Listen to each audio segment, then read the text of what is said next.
ओम नमो गुरुभ्यः। इतने में सर्व जगत का स्वामी जो परमात्मा है, तो मुमुक्षुओं के निस्संदेह परोक्ष अपने स्वरूप को बोध करने वास्ते दिव्य मूर्ति को धारण कर इस सभा में आया। వచ్చాడండి చివరకు ఎవరు? పరమాత్మే వచ్చాడు. మీరందరూ పరమాత్మ పరమాత్మ అని అంటుంటే ఆయనకే ఒక స్పందన ఏర్పడి, అరే ఇంతమంది నన్ను గురించి వాకప్ చేస్తున్నారు, ఒక్కసారి అందరికి కనిపిస్తే బాగుండదు అనుకున్నాడో ఏమో, వచ్చాడు. కనిపిస్తే మరి పరమాత్మ ఎలా అయ్యాడండి? మూర్తి ధారణకర్, ఆ రూపం ధరించి వచ్చాడు, సగుణంగా వచ్చాడన్నమాట. పరమాత్మ నిర్గుణం, ఆయన వేషం సగుణం. ఒక వేషం వేసుకొని వచ్చాడు. ముముక్షువుగా నిస్సందేహ అపరోక్ష అపనే స్వరూప్ కో బోధ కర్నే వాస్తే, ఈ ముముక్షువులైన వారందరికీ ఏమాత్రం సందేహం లేకుండా ఇది పరమాత్మ స్వరూపం అని నిర్ధారణ చేసుకోవటం కోసంగా, వారికి ఆ విషయం బాగా తెలపటం కోసం దివ్యమూర్తి కో ధారణ కర్, బ్రహ్మాండమైన ఒక వేషం ధరించి సభామే ఆయా వచ్చాడట. సర్వసభ ఉఠ్ ఖడి హుయి, వచ్చేసరికి ఒక్కసారి అందరూ లేచి నిలబడ్డారు. సబ్ దండవత్ ప్రణామ్ కర్ స్తుతి కర్నే లగే, దండ నమస్కారం చేసి ఆయన స్తోత్రం చేసి, ఓ పరమేశ్వర్ సర్వరూప్ తుమ్ హీ హో ఔర్ అసర్వరూప్ భీ తుమ్ హీ హో. అయ్యా స్వామి, మిమ్మల్ని చూస్తే మాకు ఒక విషయం అర్థమవుతున్నది, అన్ని రూపాలు మీరే, ఏ రూపము కానిది మీరే. సిద్ధాంతం, అద్వైత సిద్ధాంతం. ప్రతి ఒక్క రూపము మీరే, మీదే కాదు. బాగా గమనించండి. సర్వరూపు తుమ్ హీ హో, తేరా హీ అని అనటం లేదు, తుమ్ హీ హో. ప్రతి ఒక్క ఫారము సబ్స్టెన్సే, అంతేకాదు అసర్వరూపు భీ తుమ్ హీ హో. అసలు ఫారంలెస్ సబ్స్టెన్స్ మీరే, ఫారం ఫుల్ మీరే, ఫారం లెస్ మీరే, అన్ని రూపాలు మీరే, ఏ రూపము కానిది మీరే. ఇది పరిపూర్ణ అద్వైతం. ఏ రూపంతో సంబంధం లేదంటే అది అద్వైతం కాదండి. రూపాలే గాని మరేదీ లేదనంటే అది అద్వైతం కాదండి.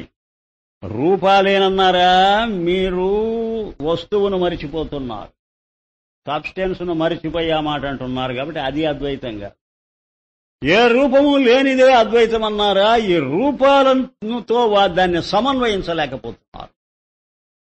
కాబట్టి యూనిటీయే చెప్పినా తప్పే, డైవర్సిటీ చెప్పినా తప్పే. Unity in diversity and diversity in unity చెప్పు, అది భగవానుడు ఎప్పుడో చెప్పాడు.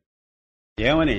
సర్వభూతస్థాం ఆత్మానం సర్వభూతాని చ ఆత్మని. ఇటు అటు తిప్పి తిప్పి చెప్పడంలో ఉద్దేశం అది. सर्व जगत की उत्पत्ति पालना संहार करते भी आप निर्विकार हो तथा. ఇంకో చమత్కారం ఏమండి, అన్ని రూపాలు తానే అయితే ఈ రూపాలు ఆయన్ను బాధించవా? లేదు. రూపాలు ఏమీ లేనివాడే అయితే రూపాలకు ఎవరు సృష్టించారు ఈ రూపాలు? ఇంకెవరున్నారు ఆయనగాక అని అడిగితే రెండింటినీ ఇప్పుడు కలిపి చెబుతున్నాడు, సమన్వయిస్తున్నాడు. సర్వ జగత్కి ఉత్పత్తి పాలన సంహార్ కర్తే భీ, ఈ రూపాలన్నిటినీ సృష్టించాలిగా, వీటిని పోషించాలిగా. ఈ పనులు చేస్తున్నప్పటికీ, అంటే సగుణంగా ఆయన కనిపిస్తున్నప్పటికీ ఆప్ నిర్వికార్ హో, అన్ని పనులు చేస్తూ కూడా ఏ పని చెయ్యటం లేదు. రెండు కలిపేశాడు. అన్ని పనులు చేస్తూ అన్నప్పుడు సగుణం, ఏ పని చేయటం లేదంటే నిర్గుణం. నిర్గుణంగా ఉంటూనే సగుణంగా భాషిస్తుంటావు, సగుణంగా భాషిస్తున్నా నిర్గుణంగానే నీవు ఏది అంటి ముట్టకుండా ఉంటావు. ఇప్పుడు మనలోనే ఉందది, మన జ్ఞానం అదే. అయితే అన్ని ఆలోచనలు చేస్తున్నాం, అన్ని మాటలు మాట్లాడుతున్నాం, అన్ని పనులు పెట్టుకుంటున్నాం. ఎవరా పెట్టుకుంటున్నదని అడిగితే నేను అని అంటావు. నేను అంటే నీ జ్ఞానం కాదు. నువ్వు అన్ని పనులు చేస్తున్నావా, నువ్వు సగుణమైపోయావు. అది చేసేటప్పుడు నువ్వు కర్త భోక్త అవుతున్నప్పుడు నువ్వే సగుణమయ్యావు. వాటన్నింటినీ గమనిస్తున్నది ఎవరు? మళ్ళీ ఆ కర్తను భోక్తను గమనిస్తున్నది ఎవరు? లోపల చేరి అది నీవే. అప్పుడు నిర్గుణం. సాక్షిగా నీవు నిర్గుణం, కర్తగా నీవు సగుణం, రెండూ నీ చైతన్యమే. ఏం మాట్లాడు? ఆకాశకే సమాన్, ఆకాశంలాగానట. ఓ అలాగే ఉన్నారు తాము. స్వప్న ద్రష్టావత్ కర్తేభి అకర్త హో. చూచారా, ఒక స్వప్న ద్రష్ట ఉన్నాడు, వాడు అన్ని పనులు చేస్తుంటాడు. ఎప్పుడు? స్వప్నంలో చేస్తూ కూడా ఏ పని చేయటంలే. దొంగలు వచ్చి తరుముకొని వస్తుంటే పరిగెత్తిపోతున్నాడు. ఆ పరిగెత్తటం అనే పని స్వప్నంలో ఉండేవాడు చేస్తున్నాడా లేదా? చేస్తూనే ఉన్నాడు. కానీ ఏం చేయటంలా. మంచం మీదనే పడుకొని ఉండి వాడు ఎలా పరిగెత్తాడయ్యా? కాకపోయినా మంచం మీదనే పడుకొని ఉన్నాడు, పరిగెత్తటం మాత్రం జరుగుతున్నది. కర్మణ్యకర్మయ పశ్యేద కర్మణి చ కర్మయ. అద్భుతం. భగవద్గీత శ్లోకానికి స్వప్నం మంచి దృష్టాంతం. हे भगवान आप हम सर्व अधिकारियों ప్రతి ఉపదేశ్ గారు ఎలాగూ రానే వచ్చారు మహానుభావతాము మా బోటి అధికారులకందరికీ. అంటే సాధన చేద్దామని అనుకున్నటువంటి వాడు అధికారి, సాధకులు అన్నమాట అధికారులంటే. మాకందరికీ ఉపదేశ్ గారు ఏదైనా ఒక మంచి మాట చెప్పండి. యద్యపి ఆప్కి యథార్థ వేద రూప వాణి సర్వ అధికారియోं को ఉపదేశ ప్రసిద్ధ హై. మిమ్మల్ని కొత్తగా మేము అడగనక్కర్లేదనుకోండి, అడగడం కూడా అపరాధమే. ఎందుకనంటే మీరు చెబుతూనే ఉన్నారు, ఏది తరతరాలకు ఉపదేశాలు చేస్తూనే ఉన్నారు. ఎప్పుడు చేశారా? నేను మీ వేదం అదే కదండి. సరే, ఉపనిషత్తులన్నీ మీ ఉపదేశమే కదండి మాకు. మీరు చేస్తూనే ఉన్నారు. అవి చూస్తే మీరు మాటలేవి, పరమాత్మ మాటే వేదం. అబ్ నవీన్ మై క్యా కహూ. ఇప్పుడు నన్ను మళ్ళీ ఏం చెప్పమంటారా? నేను చెబుతూనే వచ్చాను కదా అని మీరు అనవచ్చు మాతో. జో ఐసే కహా తథాపి వహీ వేద రూప ఉపదేశ్ పునః హమ్ అధికారియోं को ప్రతి కథన్ కర్ణ యోగ్య హై. అయితే అదే మళ్ళీ గట్టి చేసుకుంటాం మేము. ఒకసారి మీ నోట వస్తే మంచిది. క్యోంకి ఆప్కా ఈ సభా మే ఉపదేశ్ సర్వకే కళ్యాణ కారణ్ హోగా.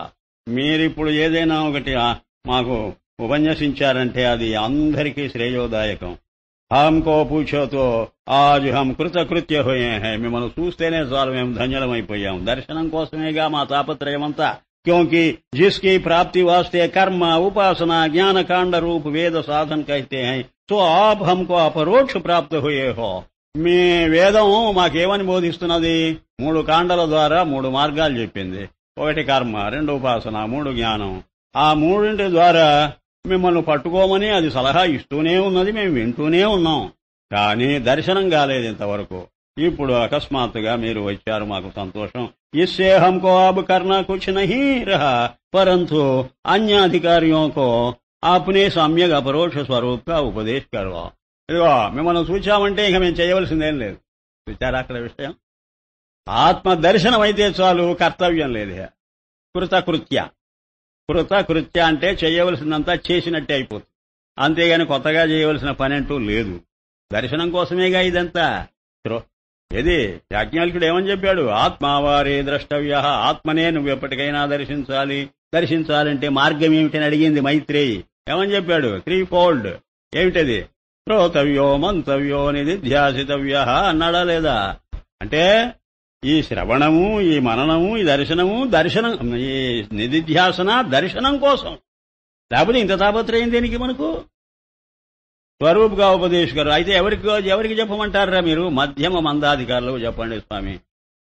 పరమేశ్వర్ కహనే లగే హే అధికారీ జనో మై సాతు చిత్ ఆనంద స్వరూప్ పరమాత్మ దేశ కాల వస్తు భేద సే రహిత్ పరిపూర్ణ హూ. ఇది నా స్వరూపం. బ్రహ్మ సే లేకర్ చీంటి పర్యంత సర్వకో హృదయ విషే. ఎక్కడో దూరంగా ఉన్నాడని మళ్ళీ అనుకుంటారో ఏమో. దూరంగా లేను. నేనిప్పుడు వర్ణించిన వర్ణన అక్కడ ఇక్కడ ఉంటుందని అనుకోకండి. హృదయ విషయ. బ్రహ్మదేవుడి దగ్గర నుంచి చీమ వరకు ప్రతి దాని హృదయంలో నేనే ఉన్నా. హృద్దేశే అర్జున తిష్టతి ఈశ్వర సర్వభూతానాం హృద్దేశే. భగవద్గీత. ప్రతి పదార్థం హృదయంలో సెంటర్లో ఉంటుందటది. మనాదికోక సాక్షి రూప్ కరికే నిత్య ప్రాప్త అపరోక్ష స్థిర. ఎప్పుడు నేను ప్రాప్తమే, ప్రాప్తవ్యం కాదు. టు బి అచీవ్డ్ కాదు, ఆల్రెడీ అచీవ్డ్, అటైన్డ్. నేను మీ సొమ్ము. మీకు హృదయం ఉంటే అర్థం చేసుకోండి. ఆ హృదయంలో ఆలోచన బ్రహ్మాకార వృత్తి. ఆ బ్రహ్మాకార వృత్తి అనే అర్థంలో బ్రహ్మస్వరూపుణ్ణి నేను ఎప్పుడు ప్రతిఫలించే ఉన్నా. బుద్ధి గుహలో నేను కూర్చోనున్నా. ట్యాప్ చేయండి, మీకే తెలుస్తుంది. క్రైస్ట్ చెప్పినట్టు నాక్ ఇట్ షల్ బి ఓపెన్. బ్రహ్మాండమైన వాక్యాలవి. నాక్ తలుపు తట్టండి, ఇట్ షల్ బి ఓపెన్. తలుపు తెరుచుకుంటుంది. గుండె తలుపు తట్టండి అని అర్థం. మామూలు క్రైస్తవుడికి అర్థమై సావదు అది. Knock it shall be opened. Ask, it shall be given. Seek, it shall be found. వెదకండి, కనపడుతుంది. Seek, it shall be found. వెదకి సూచిన ప్రహ్లాదుడు. ప్రహ్లాదుడు చెప్పిందే క్రైస్తు చెబుతున్నాడు. Great men think alike. ఇదో మోజ నిత్య ప్రాప్త సాక్షికి ప్రాప్తి వాస్తే, నేను మీకు లభించే ఉన్నా, కొత్తగా మీరు నన్ను పొందనక్కర్లేదు. అయితే ఎందుకు అడుగుతున్నారు మీరు? జో యత్న కర్ణ హై తో భ్రమ హై. ఎప్పుడూ మన దగ్గర ఉన్న దానికోసం వెతుకుతున్నామనంటే ఆ వెతకటము భ్రమ తప్ప మరేం లేదు. కాబట్టి నేను మీకు కనిపిస్తున్నానంటే ఈ విషయం చెప్పడానికి వచ్చాను. నేను ఈ చూస్తూ ఉన్నది నేనే అనుకోకండి, ఇది నా వేషం. ఇప్పుడు ఆ మాటకు వస్తే నన్ను చూసి పరమాత్మ అని మీరు అనుకుంటున్నారే, నా వేషాన్ని చూసి అంటున్నారే, అప్పటికి మీ వేషాన్ని చూసి కూడా పరమాత్మ నేనంటే తప్పేమున్నది? ఇప్పుడు నీ వేషాన్ని చూసి నేనంట పరమాత్మ వచ్చావా అని. నువ్వేమంటున్నావు? నన్ను చూసి పరమాత్మ అంటున్నావు. ఇద్దరూ బోల్తపడుతున్నారు. కనపడే పరమాత్మను చూస్తున్నా నీలో, కనపడే పరమాత్మను చూస్తున్నావు నీవు నాలో. అయితే కనపడేది పరమాత్మ కాదా అండి? ఇప్పుడే చెప్పారు కదండి, అన్ని రూపాలు నేనే, ఏ రూపము గాని. కరెక్ట్. 50% పరమాత్మ అనుకుంటే నాకేం అబ్జెక్షన్. 100% పరమాత్మ కాదు కాదు. ఏది 100%? కనపడని పరమాత్మను నువ్వు చూచి ఆ తర్వాత కనపడే పరమాత్మను కూడా ప్లస్ చేసి ఈ 50 ఆ 50 రెండు క్లబ్ చేయి, అప్పుడు 100% పరమాత్మ దర్శనం నీకు కలుగు. సందేహం. ఈ పాయింట్ అర్థం చేసుకో. ఇవన్నీ మన వర్క్షాప్లో ఎప్పుడైనా చర్చిద్దాం. మీరు ఒక పని చేస్తున్నారు, నేను మర్చిపోయినా మీరు మర్చిపోకూడదండి. నేను చెబుతూ ఉన్నప్పుడు కొన్ని దొర్లుతూ ఉంటాయి, అవి నోట్ చేసి అవన్నీ జాగ్రత్తగా పదిలం చెయ్యండి. ఎప్పటికైనా పనికొస్తాయి, చెబితే వినరు మీరు. హే అధికారీ జనో, ముझ పరమాత్మని జో త్రికాండ రూప వేద రచే హై. 3 కాండల వేదము రచించాడా లేదా పరమాత్మ? తో సంసార రూప భ్రమకి నివృత్తి నిమిత్త రచే హై. ఇంకొక పాయింట్ వస్తున్నది, ఇది అద్భుతమైన పాయింట్. ఇది చాలా 2-3 రోజులు డిస్కస్ చేయవలసిన అంశం. మీద ఏమనుకుంటున్నారో, నేను వేదం ఎందుకు రచించానో తెలుసా? శాస్త్రము రచించి మీకు ఎందుకు అప్పచెప్పానో తెలుసా? ఆ గ్రంథం సంసార రూప భ్రమకి నివృత్తి నిమిత్. సంసారం అనేది ఒకటి ఉంది, యాక్చువల్ గా వాస్తవంగా ఉంది అని మీరు అనుకుంటూ వచ్చారు ఎంతకాలం నుంచో. అది కేవలం భ్రమ, అది తొలగించుకోండి అని చెప్పటానికి నేను వేదమంతా రచించి కూర్చున్నా. ఋగ్వేదం, యజుర్వేదం, సామ, అథర్వ, ఈ 4 వేదాల యొక్క తాత్పర్యం అది. Import of the Vedic literature is only that, nothing else. సరే, वेद विषय सृष्टि का अध्यारोप करके पुनः अपवाद किया है जो संसार की रचना में ही तात्पर्य होता तो अपवाद पुनः वेद नहीं कहता. इदेंडी చర్చనీయమైన అంశం, to be discussed at length. ఏమిటట? వేద విషయ సృష్టిక అధ్యారోప కరికే. అయితే ఉపనిషత్తులన్నీ ప్రపంచ సృష్టిని ఎందుకు వర్ణించాయండి అని అడగవచ్చు మీరు. అర్థమైందా? ప్రపంచ సృష్టిని ఎందుకు వర్ణించాయి? ప్రపంచం అబద్ధమనే చెప్పదలుచుకున్నప్పుడు వేదం, అయిందా, ఈ సంసారం అంతా వట్టిది, ఇది భ్రమ అని చెప్పదలుచుకున్నప్పుడు చెప్తే సరిపోతుంది కదా. అలా చెప్పక ఈ ప్రపంచాన్ని ఒక శుభముహూర్తం చూసి ఆ పరమాత్మ సృష్టి చేశాడండి. ఆకాశాన్ని ముందు సృష్టించాడు, ఆకాశంలోంచి వాయువు వచ్చింది, వాయువులోంచి తేజస్సు వచ్చింది. ఆ తైత్తిరీయోపనిషత్తుకు పనిలే. ఎందుకలా వర్ణించింది అది? తస్మాదాత్మన ఆకాశ సంభూత. ఏమిటి మాటలకన్నిటికీ అర్థం అని అడుగుతారా? ఉపనిషత్తు టెక్నిక్ తెలియదు మీకు, బేవకూఫుల్లారా. ఉపనిషత్తు యొక్క ప్రక్రియ అది మెథడాలజీ. ఏమిటండి ఆ మెథడాలజీ? సృష్టికి అధ్యారోప కరికే పునః అపవాద్ కియా. ఇదండి అధ్యారోపాపవాదాలంటారు దీన్ని. చాలాసార్లు చెప్పా, మనసుకు పట్టదు మీకు, నాకు తెలుసు. బాగా డిస్కస్ చేస్తే గాని మీకన్నా మనకు అర్థం కాదు. అది అధ్యారోపము, అపవాదం. ముందు కల్పిస్తుంది లేనిదాన్ని, అది అధ్యారోపం. ఆ కల్పించిన దాన్ని మళ్లీ తొలగించేసేస్తుంది, కొట్టేస్తుంది, లేదని చెప్పి తోసిపారేస్తుంది. అది అపవాదం. అయితే మీరు ఒక ప్రశ్న వేయవచ్చు ఇప్పుడు, ఏమిటి ఆ అధ్యారోపం, ఏమిటి అపవాదం అని. లేని ప్రపంచాన్ని అనగా అనాత్మను ఆత్మ మీద ఆరోపిస్తుంది. ఆత్మ అంటే ఏంటి? అస్థి భాతి ప్రియం అంతే. సామాన్యం మీద విశేషాన్ని రకరకాలుగా చెప్పుకోవచ్చు. సామాన్యం మీద విశేషాన్ని ఆరోపిస్తుంది. ఇప్పుడు మట్టే ఉన్నది, దాని మీద కుండలు వానలు ముంతలు మూకుళ్ళు ఈ విశేషాలు ఆ మట్టి మీద ఆరోపించామనుకో. ఆరోపించామంటే అర్థం తెలుసా? ఆ మట్టిలో నుంచే సృష్టి అయింది, మట్టిలోనే ఉంటుంటుంది, మరి ఆ పగిలిపోతే మట్టిలోకి వెళ్ళిపోతుంది, అది సృష్టి స్థితిలో అయ్యారంటే ఆ మాటలు చెబుతుంది. ఆ మట్టి పరమాత్మ అనుకో, ఆ కుండలు బాలంతా నామరూపాలు అనుకో, మట్టిలోనే ఇవన్నీ ఉన్నాయని చెప్పి ఆ మాట అధ్యారోపం అనుకో. ఇంపోజిషన్ అంటారు దీన్ని English. All the products are imposed on the original substance. Why, what is the purpose అని అడుగుతున్నాడు. ఎందుక? పైగా ఏమంటున్నావు? అవి ఆరోపించారంటే మనకొక అపోహ ఏర్పడుతుంది. ఏమనంటే, ఇప్పుడు ఈ మైకు తీసుకొచ్చి ఈ బల్ల మీద పెట్టామనుకోండి, ఇది అధ్యారోపమే. అధ్యారోపం అంటే తీసుకొచ్చి దాన్ని ఎత్తిన పెట్టడమే. పెట్టాం కదా, మనకందరికి ఏంటంటే అభిప్రాయం, ఇది వాస్తవమే, ఇది వాస్తవం, అది ఒక పదార్థమే, ఇది ఒక పదార్థమే. ఒక చోట ఉండే పదార్థాన్ని, బాగా వినండి, బాగా ఫాలో అవ్వాలి మీరు. ఒక చోట ఉండే పదార్థాన్ని తెచ్చి ఇంకొక దాన్ని ఎత్తిన పెట్టాం. ఇది మనకు అలవాటు, మన బుర్రలకు అలవాటు ఇదే. ఇంకొక రకమైన అధ్యారోపం మనం ఇంతవరకు చూడలే. కానీ చూపుతున్నాడు. అక్కడ తాడుందండి, ఒక పామును తీసుకొచ్చి దాన్ని ఎత్తిన పెట్టావన్నాడు. ఇది అధ్యారోపం. ఈ బల్ల మీద మైకును పెట్టేది అధ్యారోపమే, ఒక తాటి మీద పామును పెట్టింది అధ్యారోపమే. అయితే దీనికి దానికి ఏంటి తేడా? ఆ పాము ఎక్కడో ఉంటే తీసుకొచ్చి పెట్టలే. ఏం చేశావు, ఏం చేశావు? అజ్ఞానం వల్ల తాడునే చూడక మొదట ఆ మాట చెప్పు. తాడును చూచుంటే నువ్వు చస్తే అధ్యారోపణ చేయవు. అజ్ఞానం అంటే అర్థం ఇది తాడనే జ్ఞానం లేకపోవడం. తాడనే అంటే వస్తు జ్ఞానం లేదు, అధిష్టాన జ్ఞానం లేదు, ఎన్నో చెప్పాలి మేము. ఆ జ్ఞానం లేక ఆ అధిష్టానాన్నే ఏమని భావించావు? ఒక పాము అని భావి. అంటే జ్ఞానంలో అధ్యారోపం లేదు. అధ్యారోపం ఎప్పుడు? అజ్ఞానంలోనే. అర్థమైంది కదా? ఎన్నో ప్రిన్సిపల్స్ బయటపడతాయి. ఇప్పుడు దేన్ని తినేది పెట్టావు? పాము తీసుకొచ్చి తాటి మీద పెట్టావు. సరే, పాము ఎక్కడ ఉన్నదని? పుట్టలో పాముని తెచ్చిపెట్టావా? కాదు కాదు, అది వస్తువు. నీవు అనుకున్నా, నీ మనస్సులో ఉన్నా, నీ దృష్టికి గోచరిస్తున్న ఒకానొక సర్పాన్ని అంటే ఏమిటి ఆ సర్పం? ఆ తాడును చూడకపోయేసరికి తాడును సర్పంగా భావించావు గనుక తాడనే భావము పామనే భావంగా మారింది. మారిందా? మారలే. మారినట్టు నీకు భావన. ఆ తాడే పాముగా కనిపించింది.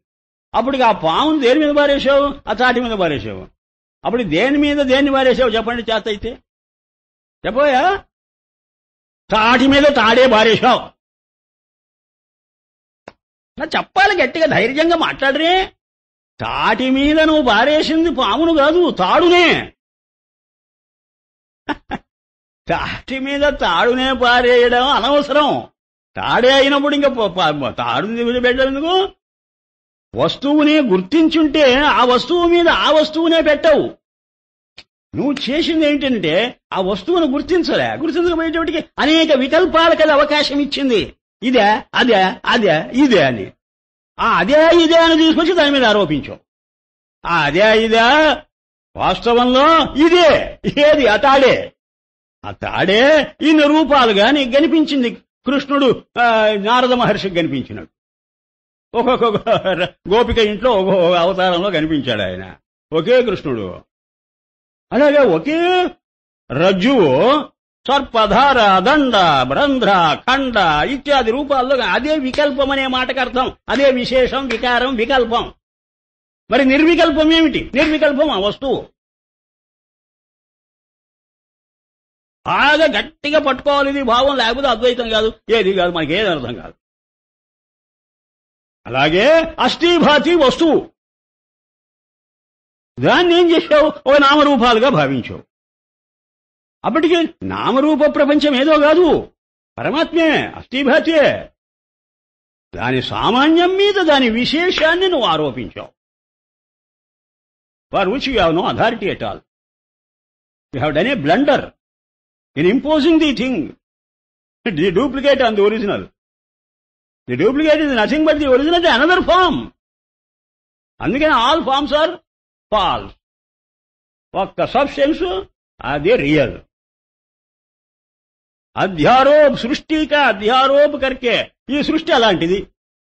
అధ్యారోపణ చేసి పునః అయ్యవారు ఏం చేస్తున్నాడు అంటే చేసిన తప్పులు సవరించుకుంటున్నాడని, మనం చేసిన ఈ తప్పున్నదే మనమే చచ్చినట్టు చక్కదిద్దుకోవాలి.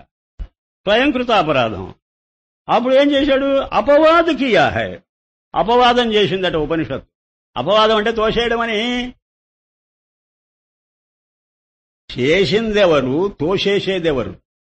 చేసింది నువ్వు నేను, తప్పు చేసింది ఉపనిషత్తు కాదు, తప్పు చేసింది నీవు నేను. ఉపనిషత్తు ఏం చేస్తున్నది?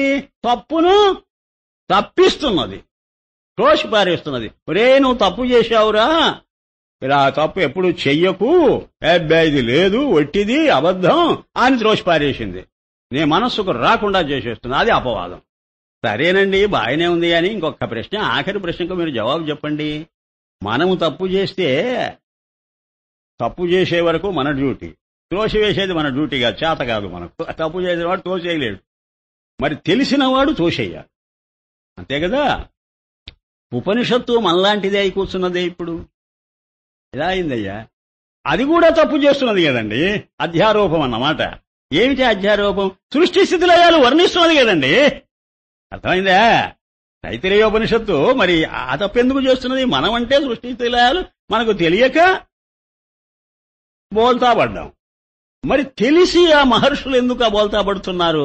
అరిపించేవాడు అదే, కాల్లో ముళ్ళు కూర్చుకున్నది, నీకు తెలియక.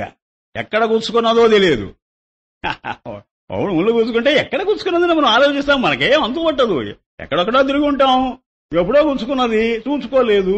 ఇంటికి వచ్చిన తర్వాత కాలు కింద మోపడానికి లేదు, అంత బాధగా ఉంది. ఎక్కడ కూర్చున్నది అడుగుతారు కూడా ఇంట్లో, ఏమో నాకు తెలియదు ఎక్కడ కూర్చున్నదేమో.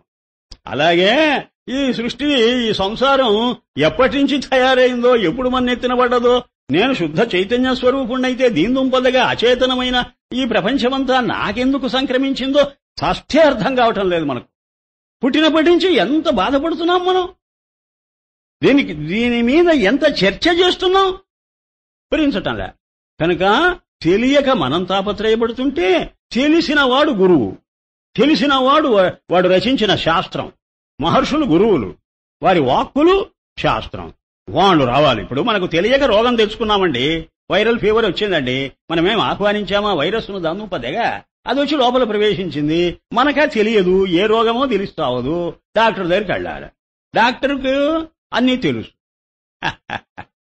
మనకు తెలియనిది డాక్టర్కు తెలుసు. అప్పుడు వాడు ఏం చేస్తాడు? ఇదిరా డయాగ్నైజ్ చేస్తా. అది డయాగ్నోసిస్ అంటే చేసి ట్రీట్మెంట్ ఇవ్వాలి.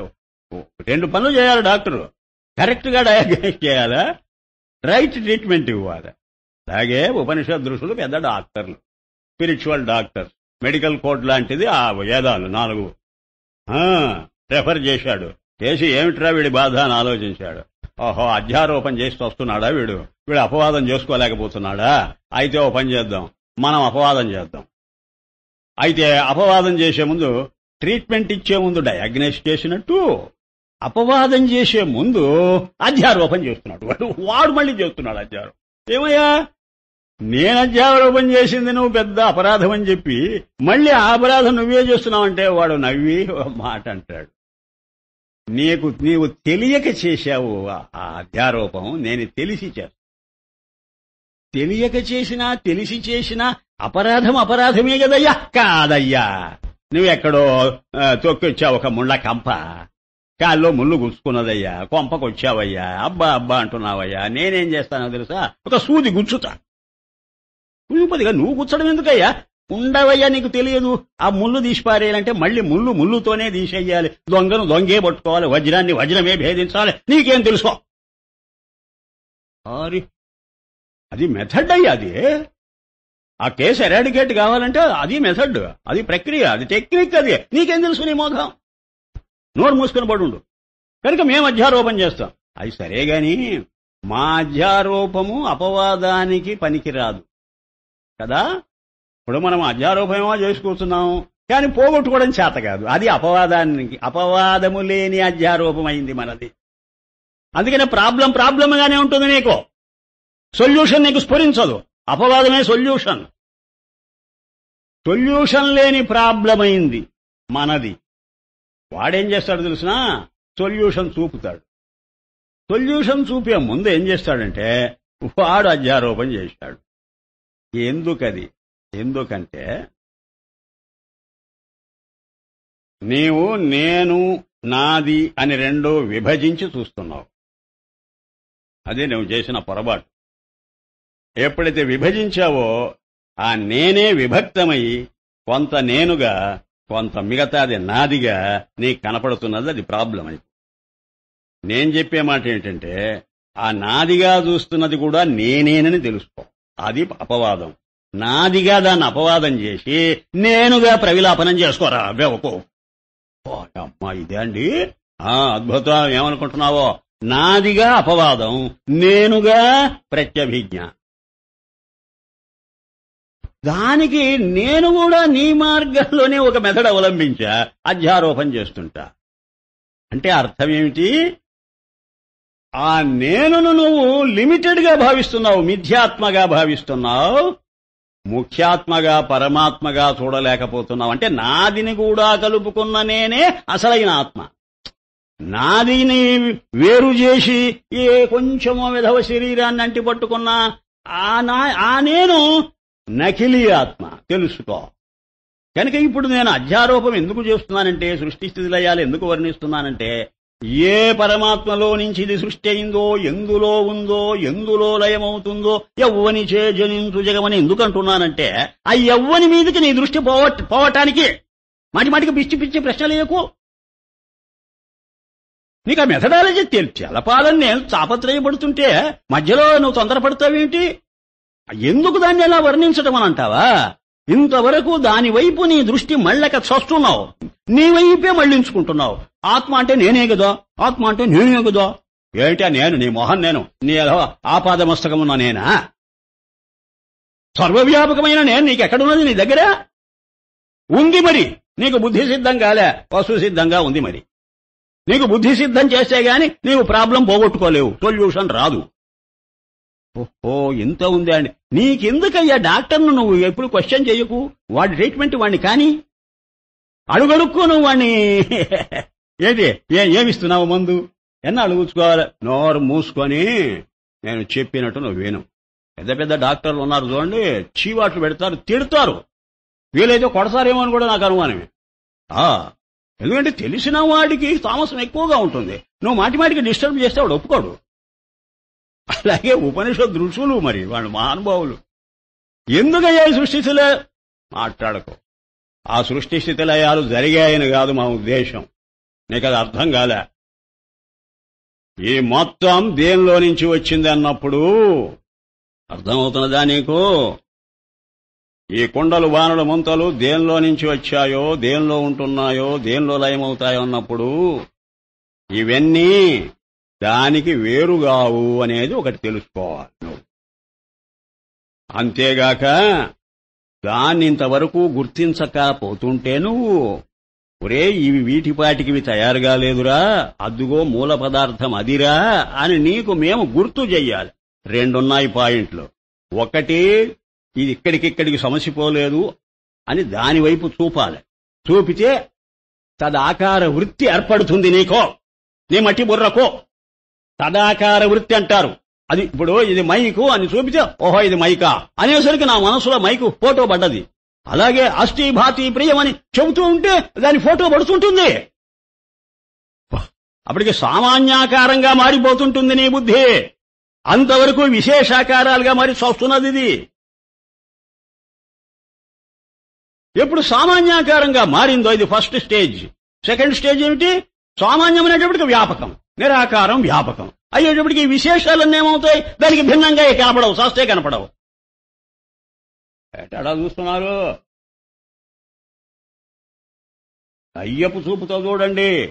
నేను మీ వైపు దయ్యపు చూపుతో చూస్తున్నాను. ఇప్పుడు మీరు కూడా దయ్యాలైపోండి. అటాగైతే కానీ ఆ చూపు పడదు మీకు. ఈ విశేషాలన్నీ సామాన్యాకారంగా కనపడతాయి. ఎందుకంటే సామాన్యమైనప్పటికీ విశేషాలన్నిటి వ్యాపించాలి. వ్యాపిస్తేనే అది సామాన్యం. వ్యాపించేటప్పటికి విశేషాలు ఏమైపోతాయి, వాస్తవత్వాన్ని పోగొట్టుకుని ఆభాసగా మారిపోతాయి. ఇదంతా పెద్ద ప్రక్రియ. ఏమిటనుకుంటున్నారు? అధ్యారోపాపవాదాభ్యాం నిష్ప్రపంచం ప్రపంచతే అని శంకర భగవత్పాదుల మాట. గీతాభాష్యంలో సర్వతః పాణిపాదం తత్సర్వతోక్షిశిరోముఖం అనే శ్లోకాల దగ్గర బాబా ఏమి రాశాడో, ఏం కథో, అద్భుతం అది. అది జీర్ణించుకొని వ్రాస్తున్నారు కమలీవాల. वेद विषय सृष्टि का अध्यारोप करके पुनः अपवाद किया है, जो संसार की रचना से भी रचना में ही तात्पर्य होता तो अपवाद पुनः वेद नहीं कहता. సంసారము యథార్థమేననే అభిప్రాయమే ఉంటే వేదానికి దాన్ని త్రోసిపుచ్చదు. త్రోసిపుచ్చింది అంటేనే అది అబద్ధమైతేనే త్రోసిపుచ్చింది. ఇదే ఆయన ఆర్గ్యుమెంట్. ఒకటి కాదు అని దోషిపుచ్చావనంటే అది పనికి రాదు. పనికి ఎందుకు రాదండి? అబ్బే అది నథింగ్, దాని గురించి తాపత్రయపడవద్దు అని చెప్పడానికి. అది సంథింగ్ అనే అభిప్రాయం ఉన్నట్టయితే నథింగ్ అని తోసిపుచ్చదు. అర్థమైందా? ఆ పాము లేదులే పోవయ్యా అని ఎందుకంటున్నావంటే అది తాడే గనుక.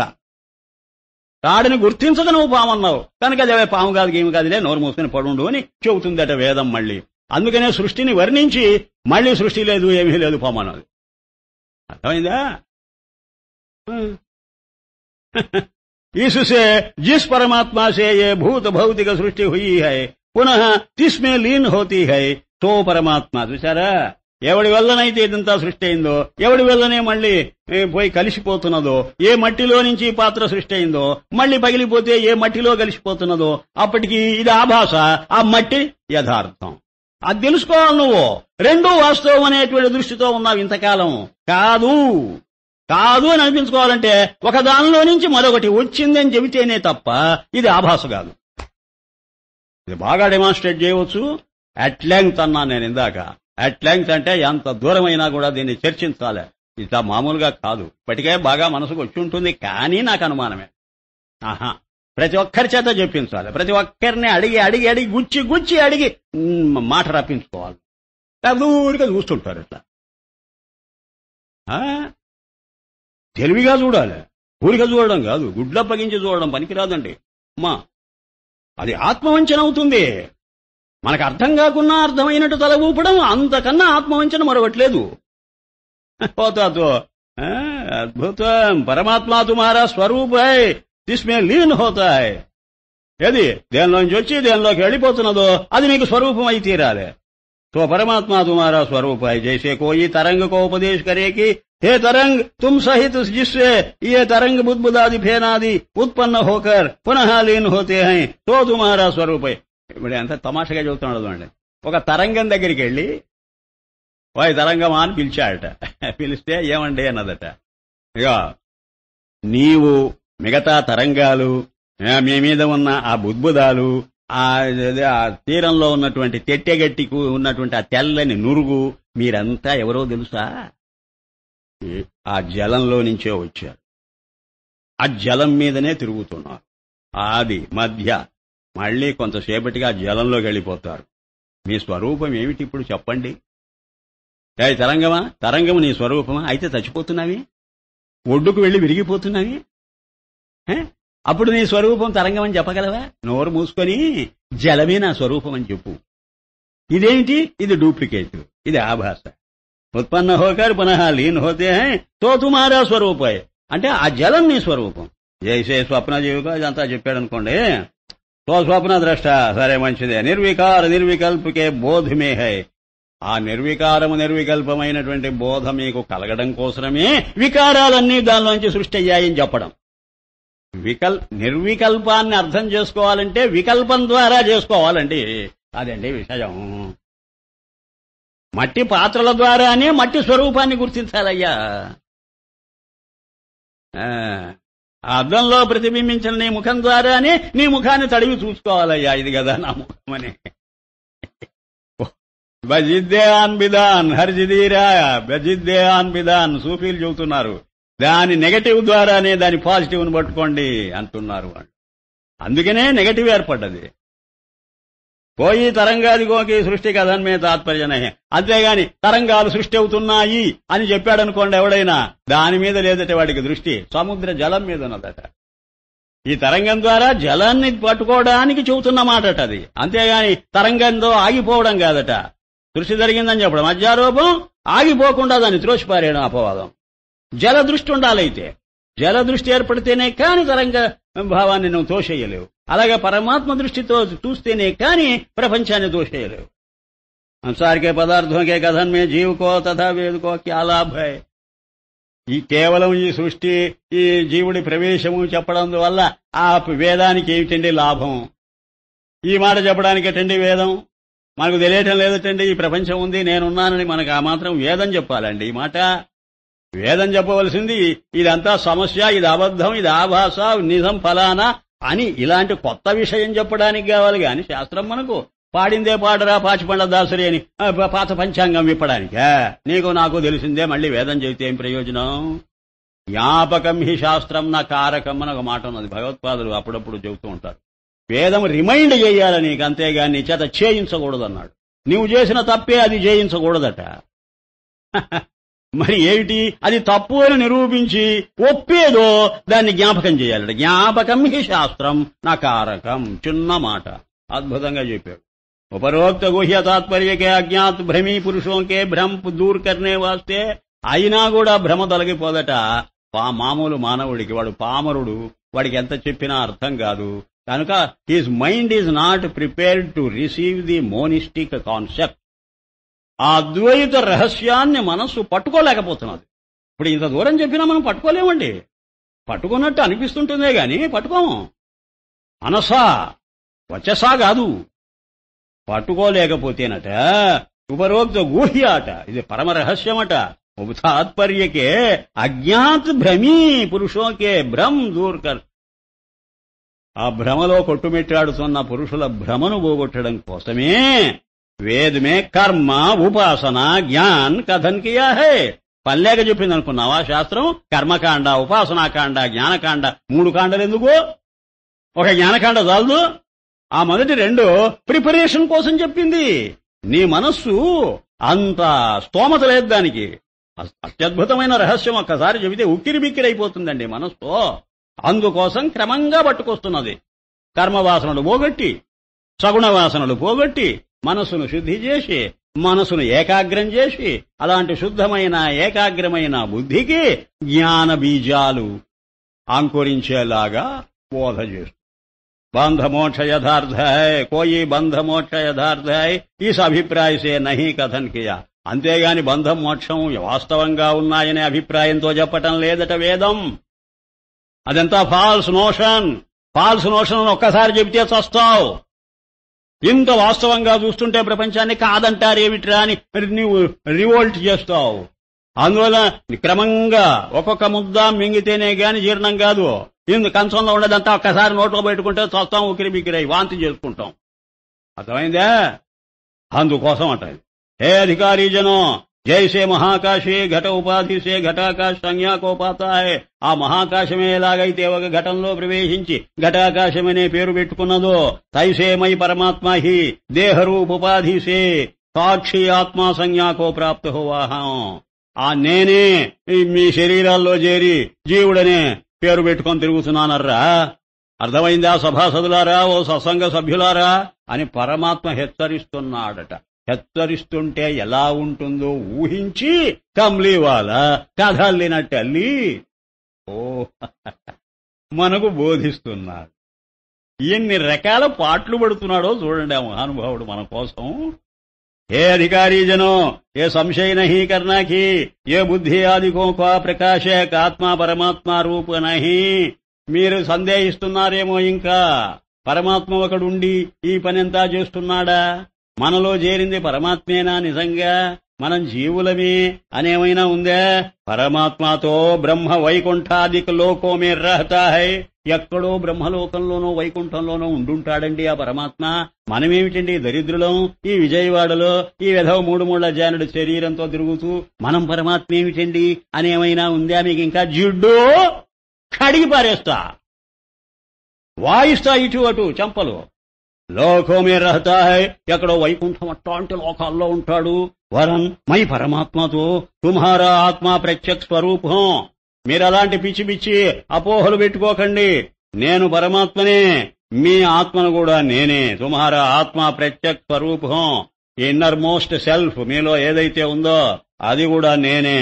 ఇసీసే పూర్ణహం, అప్పుడే నేను పరిపూర్ణమవుతా. మీకోసం కాదురా దరిద్రులారా, నా కోసం. నేను బయటనే ఉండి ఏ వైకుంఠంలోనో కైలాసంలో మీ దగ్గర లేకపోతే నా పరిపూర్ణత దెబ్బతింటుంది. నేను చూస్తున్నాను ఒక పక్క.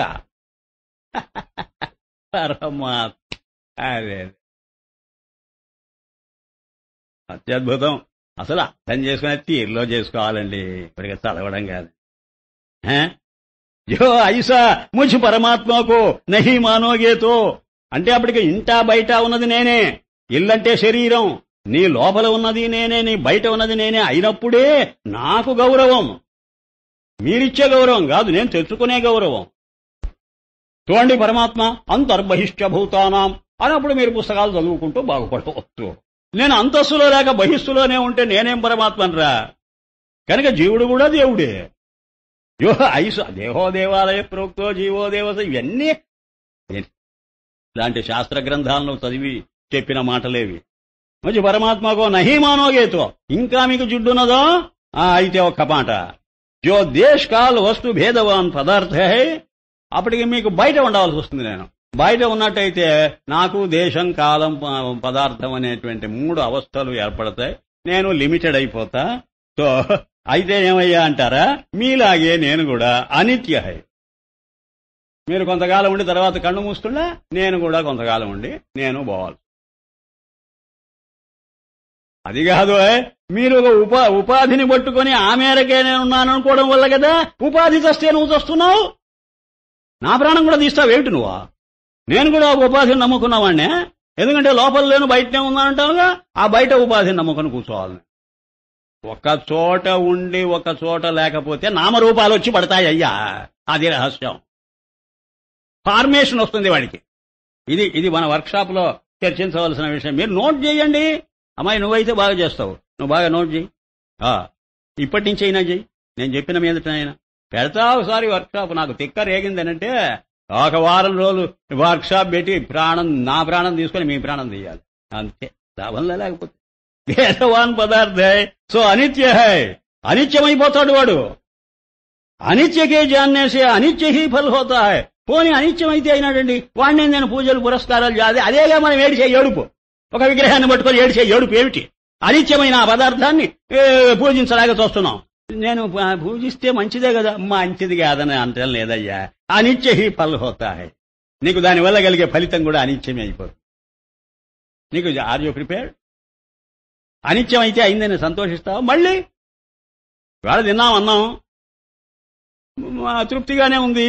ఎంతసేపు ఉంటుందా తృప్తి? మళ్ళీ ఆకలి అయింది, చచ్చినట్టు అన్నం తినటంలే. అది అనిత్యం అనే మాటకు అర్థం. అందుకని అమ్మవారి నామం ఏమిటి? నిత్య తృప్త. మళ్ళీ మళ్ళీ తిననక్కర్లే. అద్భుతం. ఈసుసే ఆపునే ప్రత్యేగాత్మ సే పృథక్ కర్కే, ఎవడే గాని బేవకూఫు తన ప్రత్యేగాత్మకు భిన్నంగా వేరు చేసి పరమాత్మను జో ముझ పరమాత్మకో జానేగా, పరమాత్మను నన్నలాగా తూచాడనంటే వాడు పాపాన పడిపోతాడు. తో మానో మేరా తిస్నే ఖండ ఖండ కియా హై. నన్ను వాడు ఖండ ఖండాలు చేసి పారేస్తున్నాడు. దుర్మార్గుడు. ఒక విగ్రహం అంటాడు, అది తిరుపతిలోనే ఉన్నదని అంటాడు. కంచిలో ఉన్నది ఏమిటంట, అది కాదండి అంటాడు. అప్పటికి తిరుపతి ఆయన ఖండమైపోయాడు, కంచి ఆయన ఇంకో ఖండమైపోయాడు, కాళహస్తి ఆయన ఇంకో ఖండమయ్యే. మనుషులరా మీరు? ఎప్పుడు వస్తుందిరా బుద్ధి మీకు? అసత్తుమే సత్తు బుద్ధిమాన్ భ్రమీ హై. అసత్తులో సత్తును భావించేవాడు ఎంత తెలివితేటలున్నవాడురా. అవి రెండూ అసత్తేరా. అసలు దాన్ని సత్తు అనుకొని ఏడుస్తున్నావు. ఇస్సేతుం భూల్ కర్ భీ, మరచి కూడా మీరు అపరాధం చేస్తే నేను ఒప్పుకోను. చూచారా ఎంత ఘాటుగా చెబుతున్నాడు.